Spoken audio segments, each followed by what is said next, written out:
श्री परमात्मने नमः।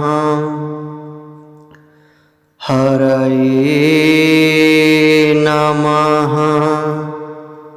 श्री गुरुचरण कमलेभ्यो नमः। श्रीमद्भगवद गीता अथ द्वितीयोऽध्यायः श्लोक 48।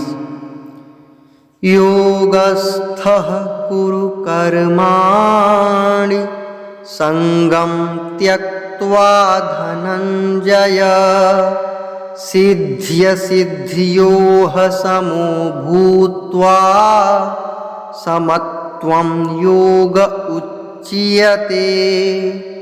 योगस्थः कुरु कर्माणि संगं त्यक्त्वा धनञ्जय सिद्ध्यसिद्ध्योः समो भूत्वा समत्वं योग उच्यते। समत्वं योग उच्यते।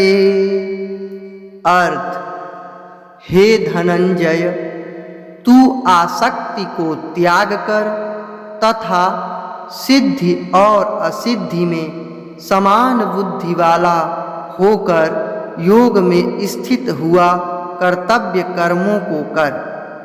समत्व ही योग कहलाता है।